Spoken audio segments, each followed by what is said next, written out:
When I was growing up, I was really competitive, and I didn't play sports in school or anything. My mom didn't want me to. It's probably why I joined the military, and yeah, you can imagine it's pretty competitive in the military.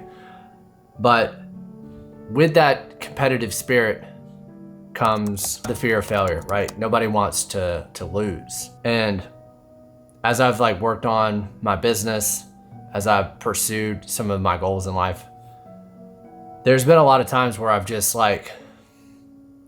I've been scared to take risks because I didn't want to fail.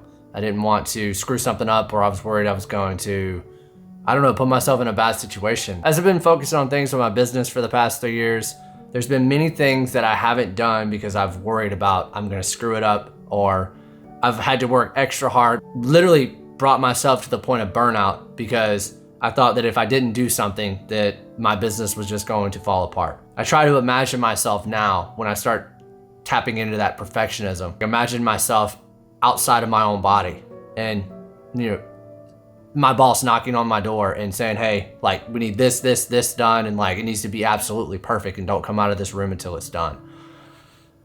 And if that was my actual boss, I'd tell him to f off, but that's where I go now whenever I'm starting to tap into that perfectionism. What I've been trying to do is I've tried to have what Carol Dweck has described as a growth mindset. Instead of deeming something as a failure, I try to think of things as a learning experience. The goal is not the specific thing. The goal is to become a lifelong learner. I used to tell some of my students all the time, it's they would worry about raising their hand in class because they didn't want, it's that high school mentality, they didn't want to look stupid.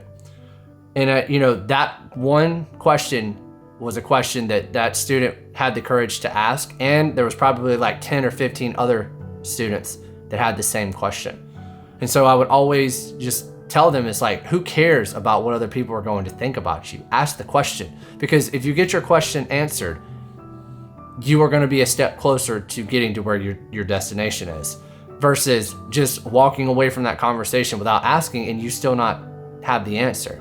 So I'd rather have the answer and people think I'm an idiot than to be there without an answer. I'm scared that I'm going to fail because I don't feel like I'm going to be good enough for my audience. I could totally show up here and just screw stuff up on camera. It's not about, oh, I need to be this perfect person. It's about, I'm imperfect and I will always be imperfect, but I can put in some effort and still see some success. I still deal with the fear of failure. I probably will always deal with that, but my way of trying to remedy that, or just try to check myself, is to have that growth mindset and just pursue that path of being a lifelong learner. So keep grinding, keep learning, keep growing, and I'll see you in the next video.